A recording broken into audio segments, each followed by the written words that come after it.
It's a flash, so it wasn't the worst, but I think there's no kill angle there, regardless. Yeah, it's a little hard. It's all good. Leona's not 6 yet either. Yeah. Yeah. I just, yeah. Yeah, I know Fig Pick. Hecarim's top side too, so Yeah, yeah, this yeah. was This is pretty not good. bad. This is not bad. Actually, yeah, yeah. Okay, I don't hate this. I don't. When someone's that low, you have to capitalize on that. I don't hate it.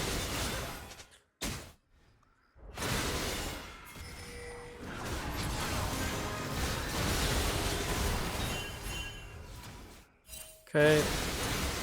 Overall solid. Like you're doing good. You're doing good. I mean, the problem here was that I gave him a second dragon, so even though like I got the kill bot, the Hecarim has tempo on me and conditions on me to get the Drake. Like that's not good. Even if my bot lane is winning, like that's what I was mindful of the entire game.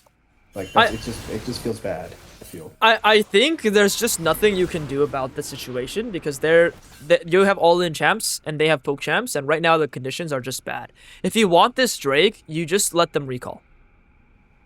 Fair. You just tell them leave and recall. It's not a bad world to kill the Sona or the Jhin. Technically, it's like it's okay, but you need to continue accelerating in the bot lane. So what I really need to see is like a continuation of like break this bot turret. Like what are you doing here? This is just a waste of your tempo again. This is a waste of your time again. Clear Grump, clear Wolves, clear Raptors, and go dive these guys. Look at what they're doing. They could die here. You want to be part of this. You like this Jhin can't play the game. You're breaking an entire turret here. That's his entire bot side for you to invade. You could 3-quadrant this guy the entire game, and you haven't. And that's the biggest issue so far. Yeah, very fair. What happens if Hecarim opens bot? Someone's asking from the earlier play. If Hecarim opens bot, just kill him. You have an ADC who's like giga ahead. He's up 2 levels here. You have a Leona versus a Sona. Just fight him, and you'll win the game. So at every point in this game, I just want you to be in his bot side, pressuring him with your Kalista Leona. Because this is the picture that will always happen against a Jhin Sona. Like, unless your Kalista DCs, loses his brain, or like quite literally just like it doesn't play the champion, then you're always going to look at a picture like this. And I'm going to account for a realistic world where this is more likely to happen, so I'm going to play into it. And when it does happen, you have to adapt to it. If it doesn't happen, what you're doing is fine. Let's say in a world where your Kalista Leon is losing somehow, what you're doing makes more sense, but they're hard winning, and I don't see you playing for these camps, playing for this pressure, playing for anything in the bot side, and it sucks. It really does suck. Because here, in this fight, it's like, how are you not here faster than them? How is any of this allowed to happen to your teammates? And like, you guys do end up killing them and wiping.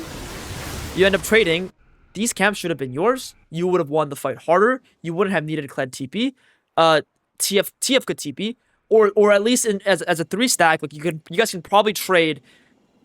Maybe kill 2 of them, 3 of you die, but then Kled can win 1v1 because he's up 2 levels, and then TF gets a bunch of plates. Point is, the situation that you guys are in could be so much better. And it's not the end of the world, so let's keep seeing like what happens. What is the end of the world? When does it get bad? I think it was a poor dragon fight where we fought 4v5, so the Kled was very difficult to play with. And obviously, like, I have to adapt to that, sure. But, I hate it. I hate this. You need to get away from this Vex. And this TF. This is fundamental number 1, right? Stop playing with your Inting teammate. Go take the Herald. Go do the Gromp. Go do the Wolves. Go do the Raptors. Go do anything. Go take his Krugs. Go hit the top turn. Stay away from him like he is quicksand. I love this analogy because he is quicksand. The more you go near him, the more you try to help him, the more you do anything, he's going to sink further. Simply because resource allocation just works in League of Legends that way. Where if you give this guy more resources and he can't do anything with it because it's already inting and he's not in a great position, you giving him resources makes him go from behind to even. And you don't generate an advantage from someone who's even.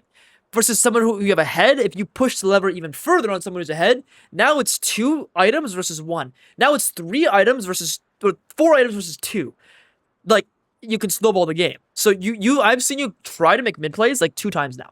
There was a time earlier where you wasted tempo mid, and there's a time here where you lose your ultimate mid. This is really bad.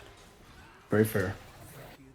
And it's because, again, efficiency and speed. It comes back to speed. Somehow, you are down so much CS against this Hecarim for no reason. Yet, this Hecarim has died 2 more times than you, and you have had such an easy game with how bot lane is playing. yet you are behind. You should be farming 9 CS per minute in this game. Like in this game, you should have 140 CS at 15 minutes. Very fair. Yeah, now you have no ulti, you can't do the Herald. You fight with your strong teammates. I was pinging them off here, and I realized they weren't gonna back off, so I just went to them. Yeah, this is good. This is a good adaptation.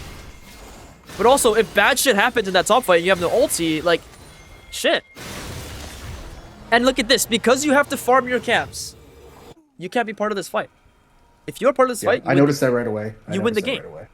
So, this is why League of Legends is so interesting. Because it's like, oh, it's just a small thing. Like, oh, these guys should just not fight without me. No, no, no. Their fight is completely normal and fine. You need to figure out how you could have gotten there.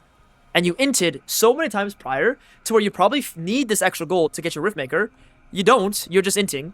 So you don't even need the Grumpy Wolves. You just feel bad because you're getting behind because you are inting progressively throughout the game. So you feel like I need to compensate by farming, and you're not thinking about the map state. When your entire team recalls, everybody, recall with them, you are winning the game. You want to continue.